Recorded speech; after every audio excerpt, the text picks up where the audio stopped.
Hey everybody, welcome. It's Thursday night at 7. We made it. I hope you've enjoyed the 5 steps that you worked through to get here on changing your beliefs. And I hope you enjoy the next little while, although it might be a little bit of hard work for some of you. I hope you have a pen and a paper handy, maybe a glass of water. This is a working session. I'm not just going to tell you what you need to do. I'm going to help you work through it so you can actually do it tonight. It's best if you do it. I can tell you all the things you need to do, but I can't do the work for you. I can't change your belief. Only you can change your belief. You can change your beliefs, and after tonight, you will know how to do it. And I trust that you have paper and pencil ready. Hopefully, you have done the homework from each of the 5 days. Hopefully, you're ready to actually participate here. If you are, give me a comment or a star or a whatever to let me know that you're on here ready to go. Just answer that there. All right. I've never done a live on Instagram before. I've always done them on Facebook, so this is new for me. So hopefully this is working. If you're seeing what's there, let me know. It says, hang on, we're telling more videos to join your video, so we'll give it a second until it tells me go here. I presume it'll do that at some point. It does say live, so I'm going to presume I'm live. Joanna, if you can see it, let me know, because I know you're on there. And let's see if we get this running. Otherwise, everybody will be watching the replay. I hope not, but at any rate, we're just going to give people a second to get organized here and make sure this is all working properly. And let's see what happens here. All right, I don't see anything going here, so I'm going to say we are good to go. Let me see here. What's this? Oops, don't do that because that takes me off. All right, we're going to be good to go here. So off we go. Over the last 5 days, not including the weekend, you worked through 5 prep steps, 5 things that I asked you to do to be ready for tonight. So, welcome Vivian. Oh, my camera just went all crazy. I guess I won't do that anymore. The 5 steps to be ready for tonight. And if you haven't got them all done, that's okay. You can still participate now and then go back and do those and then redo these steps tonight. And I think you'll find it even deeper for you there. So the things I asked you to do was 1, find your positive beliefs about yourself and stand in front of a mirror and say them to yourself like you meant them. And those that resonated with you, that you could say and really meant it and look yourself in the eye when you said it, those are things that really drive your life. Those are beliefs that hold true for you. If you looked at, hold on, people are requesting to join and I guess I have to say yes to them. There we go. All right. If you said them out loud to yourself and you felt that ugh in your gut, or you couldn't really say it out loud to yourself, or you couldn't look yourself in the eye when you said it, those are beliefs that may be partially true, but you certainly have some doubts around them, or they may not be true at all. They're the things you're trying to tell yourself that you want to be true, but maybe aren't quite. And so those are some of the things you might want to look at. For day 2, I asked you to write down the false beliefs that you know, the stories that run through your head that don't ring true for you. The things that you know about yourself are not true, and that they drive your behavior. They come from somewhere that they sabotage you and create all kinds of things that you know really aren't true about yourself, and yet those things just drive you. And just asked you to make a list of them, because those are some of the things that are going to work on today. That was just getting things ready for today. And then day 3, we talked about figuring out where did those beliefs come from. Beliefs on the whole are caught rather than taught. You learn them from your environment, from those around you, from your parents, from your caregivers, from your social group, from your religious background, from your teachers, from your coaches, from the people in authority around your life as a young child. You learn those beliefs from them. Sometimes they literally told you those things. Sometimes you just caught them by being in their environment and being treated in a particular way. or you simply grew up immersed in it, marinated in it, and it was true because that's all you knew. And I asked you to go back and see if you could take those negative beliefs that you identified and figure out, where did they come from? Who said those to you? When were they said to you? In what context? In what environment did those get kind of inculcated into your life? So hopefully you've done some of that work to look at what was the network that created these for you. And then for day 4, we said, where are you feeling those things in your body? And a lot of people these days are a little bit disconnected between what their subconscious beliefs are and what their body's doing with them. And you don't necessarily connect the tightness in your gut, the headache, the shakiness, the soreness in areas, the stiffness, the tightness in your back, with a belief that is driving a behavior. And because that belief can't actually speak to you, it uses your body to speak to you. When you get in a situation where that becomes active, your body reacts in some way to say, this is going on and I don't like this. Or when you hear those things from someone else, your body reacts in a way to say, I'm not happy with that.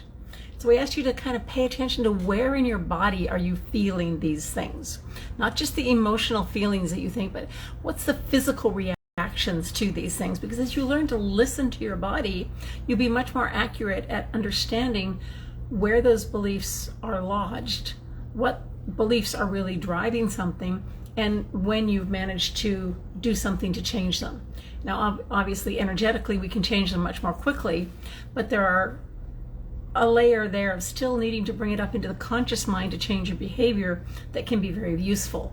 So we want you to pay attention, learn to listen to what your body's telling you. What things you say make you relax, what things you say make you tense up. Makes a difference. And then yesterday's day, step 5 was change your story and start thinking about what is your story. We talked just a wee little bit about how we view our lives as a story, what our narrative is, the story we tell ourselves and how it affects us. So we're going to pick it up from there. Now, this story that you've concocted is very much like a video. If you go back and kind of just close your eyes for a minute and think back and start as early as you have memories and kind of watch your life like a video. What are the scenes that show up? When they're making movies, they have all these different scenes and they sort of do the same emotional scene in various different ways to get their point across. And you'll see all these point of view that's created by the director to lead you somewhere. Well, you do the same thing in your own video of your life. And often what happens is, just because of the way our brain works, the way our cognitive processing works, those things that are scary or frightful or difficult will be overrepresented. So maybe somebody did say something nasty to you and it really struck a chord and it got stuck in there.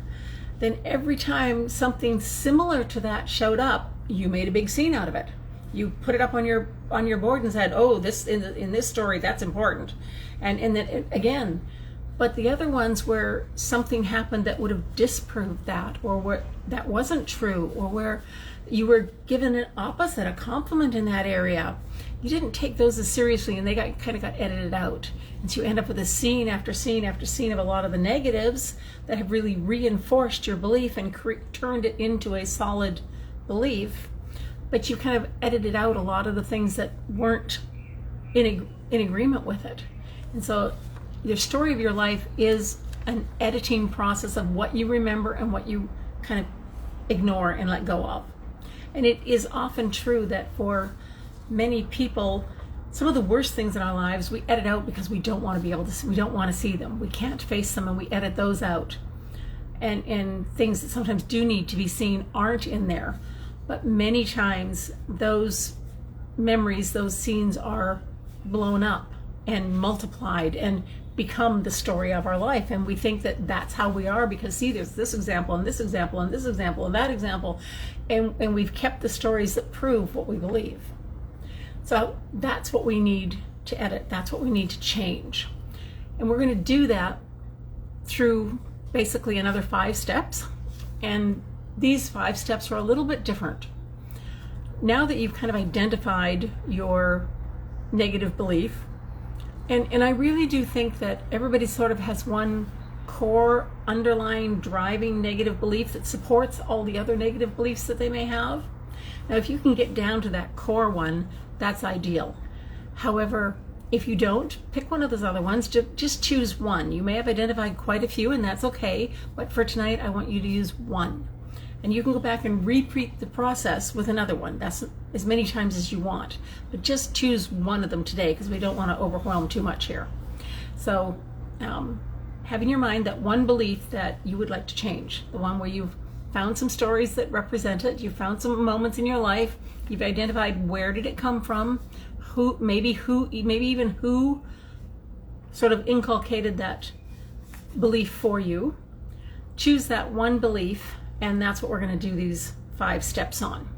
And the first step we want to do is identify where it diverges from reality, where you can see that it isn't really the only way to look at a situation. I don't know if you're familiar with Dr. Sharp, who wrote the book Change Your Beliefs, Change Your Life. And he gives a little example of himself in there, which I would like to share because I think it's a very common one for many people. He says, the false truth is, when I was very young, my parents divorced, and that false truth that I held on to so dearly was that I couldn't be effective in keeping my parents together, so I probably wasn't very effective in anything else either. So he took that experience of his parents divorcing, which he, as a young child, took personally, and it was his responsibility that they divorced because, well, small children can only see things from their perspective, and built that into a story of, I'm not effective at very much. And that, of course, left him feeling insecure his entire life until he figured that out. My own personal false story that I've had to deal with over the years, and I thank heavens for health kinesiology, now called natural bioenergetics, because it really helped me deal with this in a very deep and profound way. My false story was, I'm incapable. I wasn't good enough. I really used to believe that I was incapable of a lot of things. It was usually related to work and school, but that statement of negativity in my brain was stuck, and it was truth to me. Now, yes, I am dyslexic. Yes, I have some learning issues. Yes, there were some issues related to that, but in my environment, anything less than an A, anything less than 100% was not good enough, and you just better try harder and work harder, because you're not good enough unless you get that 100% on everything. And my very early school years left me feeling very incapable. And so I drove myself incredibly into workaholism and all kinds of things because I really believed I was not capable. And I've had to confront that truth and change it, and recognize now how I got that, where I got it from. I know who said those things to me. I know how I came to learn that false truth as being true, and have been able to release it at a very deep inner level thanks to the energy work through natural bioenergetics, and thanks to the cognitive processes of training my brain to respond differently, training my brain to look at it differently. And one of those differences is I have to pay attention to, where does it diverge from reality? Where am I actually not incapable? Is it okay to be incapable in some things and very capable in something else? And I've come to the conclusion, yes, that's perfectly fine. And I have come to the conclusion that I don't care if I ever write nicely. That's one thing in which I am really incapable, and I don't care. It's all right to be that way. That's a glitch in my brain that will probably never get fixed, because I don't want to put the energy into fixing that. To me, that doesn't matter anymore. It used to really matter, and I would not write because of it. And I've learned that it's a really dumb thing to do. It's like, why did I do that to myself, you know? But anyway, if you're not sure where those things in your life, I'm going to give you a couple of sentences here that I want you to fill in the blanks. So if you're not quite sure what that false belief is or how to word it or where it's showing up, try these. Tell me what word goes in there for you. Actually write them down. If I break a promise to myself, I feel what? If I break a promise to myself, I feel, just put the first word that comes into your mind. I don't want you to overthink it. I don't want you to analyze it. Just whatever pops into your mind is most likely the truth you're after. When someone ignores me, I feel. Put that word in there. When someone ignores me, I feel. Or when my partner or best friends and I have a big fight, I feel. When somebody that matters to me and I have a big fight, I feel. Put those words down. The reason I use these prompts is that our inaccurate narratives, our false stories that we tell ourselves, tend to be the default whenever we're facing a difficulty or a disappointment.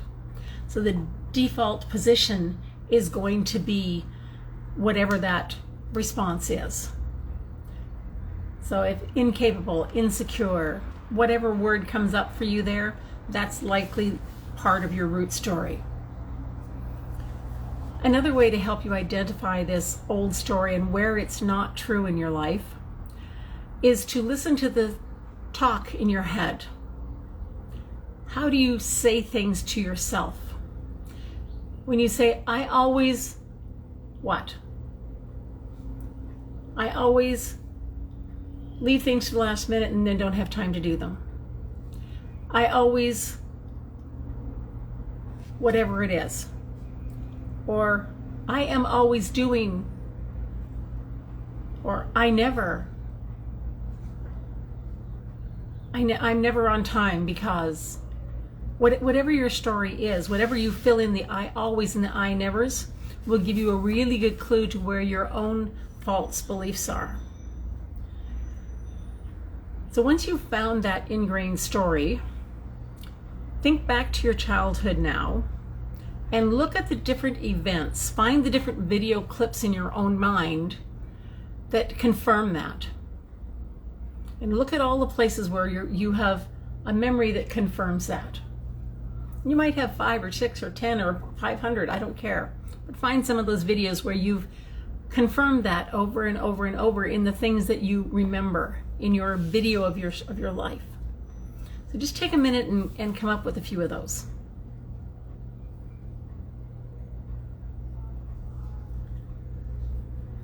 And now, what are the pieces that you cut out? What are the stories that you edited out that didn't confirm that showed that that wasn't actually true, that wasn't what you really did back then, that wasn't the way it really was? The things that disconfirmed your belief, and you kind of edited them out of your story and don't see them anymore and just kind of ignored them, and think back and find some of those memories where the opposite happened that aren't in your movie. See if you can come up with some of those. So now you're looking for, where does your story diverge from reality? When was it really true and when was actually not true, but you kind of ignored that part? So I'll give you a second there to just kind of put some of those things down, because you write them down on paper. When you look at them, they create a different reality. They help you see things differently.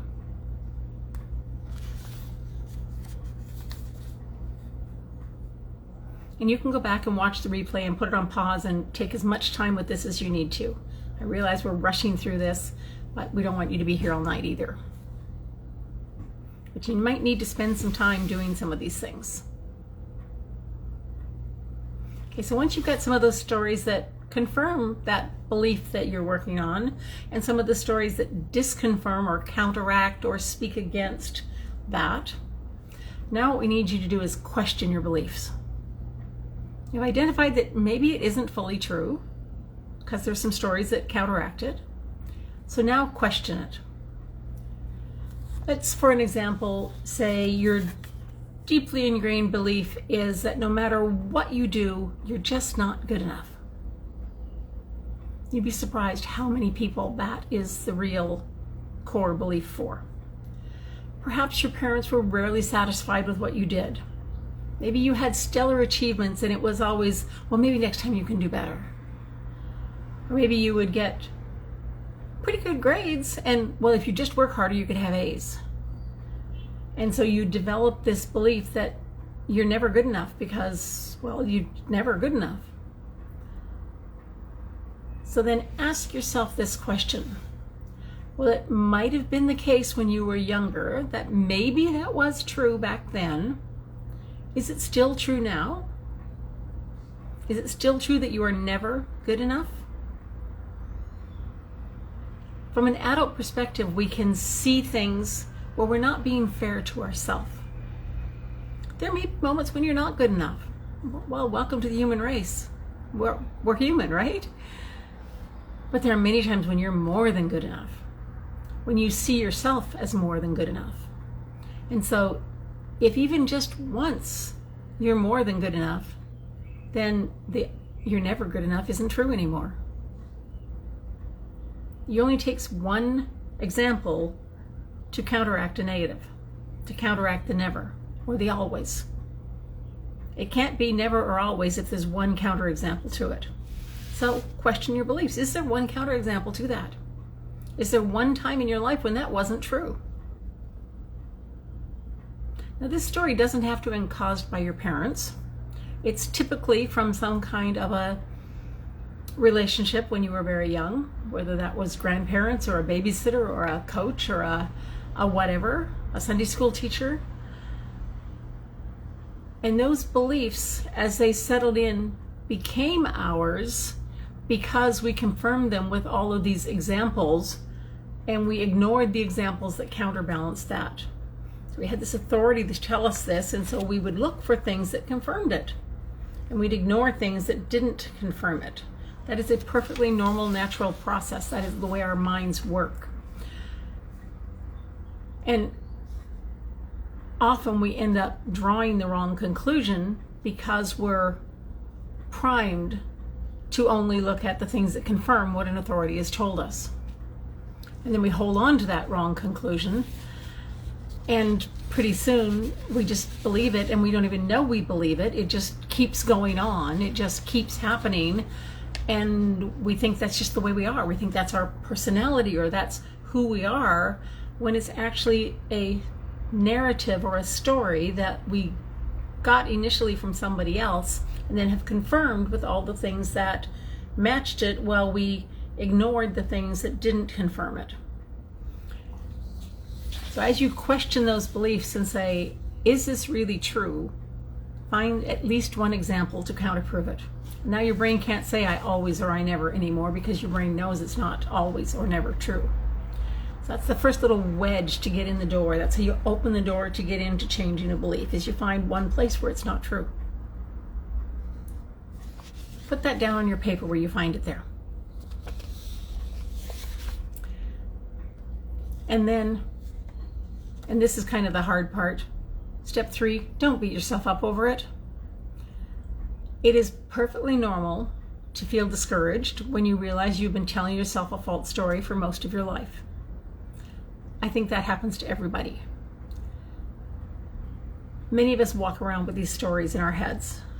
Many of us are still working on finding other stories in our heads that need to be changed to get that narrative to be a balanced view of what's really happening in your life and what you want to have as your underlying subconscious beliefs.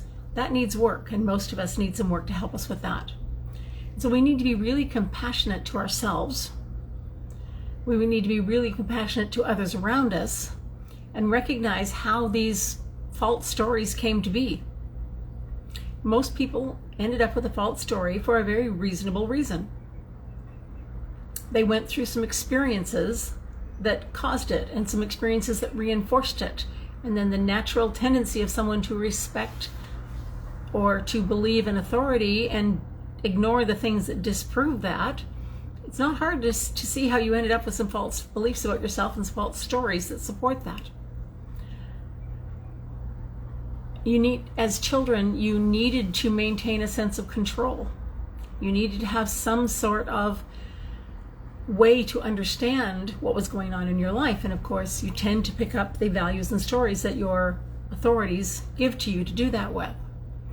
And then naturally, children take very specific circumstances from a very egocentric position because they haven't gotten far enough in life to be able to see from an outsider's perspective, to observe things. They can only see it from themselves as being the key actor, the key cause, the one who makes things happen. And then they generalize it broadly. And unless you do the work to change that, it's pretty easy to beat yourself up. But it's a whole lot better to realize, it came from a series of events that maybe weren't great, but it's not impossible to change them. It's not hard to change them. You just have to do the work to do it. So now you've got your video there. You've kind of realized you're overrepresented on some things and underrepresented in other things. Some scenes are too many times and some scenes are not enough. Now you're going to introduce positives back into your narrative. You're going to, in your head, put those things that you have that counteract your story and put them back into the story. Those things that you cut out, that you edited out along the way and go, oh, well, that's not really, oh, that didn't matter. Or, oh, yeah, I got an award there, but, well, that's not, that doesn't really matter. That's not like this. Put that back in there because, yes, it is like that, and yes, it does matter. So you're going to start introducing the positives back into your story. Cut out some of the overrepresentative negative ones, put in some of the positive ones. And more important, start to add ones to your story now. Start to shift the view of the narrative. Start to shift the view of the video of your life. Think about your talents and your strengths and appreciate them. Think about how other people have appreciated or benefited from them. Put those into your story. While the situations that led you to be who you are today are usually quite understandable, but often quite difficult, they've made you into the person you are now. They've affected you in negative ways, but they've also affected you in positive ways. You want to look at what are those positive ways that come out of what you've been through. And you want to look at it from the adult perspective and say, okay, as a child, yes, I understand I reacted that way. I don't need to continue acting that way now. And if your subconscious and your inner child continue to come up because they need attention, there's some energy work that can be done to help with that. We have some really great tools that you can learn, and you can work with some of the practitioners to deal with those things so that you can look at it from the adult perspective and not be driven by the childhood perspective that was quite skewed because of the beliefs you inherited or absorbed from others. And often those difficult experiences that you went through made you more resourceful. They made you more responsible, more empathetic, maybe more ambitious. And whether they're small or big, they deserve to be in your story. You deserve to see yourself as the benefits of what you've been through as well as the difficult things. So we're going to edit out some of the old ones. We're going to put in some of the good ones and get some positive balance into your narrative. And lastly, you need to cut out of your life that which no longer serves you. And whether that's people or events or places, if those things drag you back into old beliefs that aren't serving you, that aren't true, that don't actually represent your life and who you are, then it's time to let go of them. And sometimes it's as easy as cutting film pictures out of your movie, but usually it's a little more than that. It's time to set a boundary and say, that's not me anymore. I've changed. I choose to change. It's as safe to move on and do something different now. The criticism, the negativity, the whatever happened that pushed you into that belief can be left behind. You no longer have to hold on to a false security because you're a different person now. And as an adult, you can make those choices. You have the power to edit your own story. You don't want to cut away the myth and try to change who you were or what happened to you, but you can look at it from a different perspective. You can de-emphasize it in your story. It doesn't need to be the bulk of your movie. you can choose where the core of your story is going to go from here. So let's try a little exercise here to finish up here. Try on some of these and see how they feel now that you can look at something from an adult perspective. Is the belief somewhere running around your head, I can't tell the truth because I may be judged? I don't want to get close to a person because my heart will get broken? I don't want to ask for what I want because I might be rejected? I can't trust people because I've been betrayed? I can't pursue my dreams because I don't know what I'd do if I fail? I can't do X because of Y? I can't do A because of B? Those are where you need to edit out things and need to put in positive ones and determine where you want your story to go from here. Draw a line and say, in the past, that's the way it was. I made those choices because of those things that happened, and I became that because that happened, and now I'm going to put a wall up here and I'm going to say, I'm done with that, and I'm going to allow myself to get close. I'm going to allow myself to trust. I'm going to allow myself to pursue my dreams.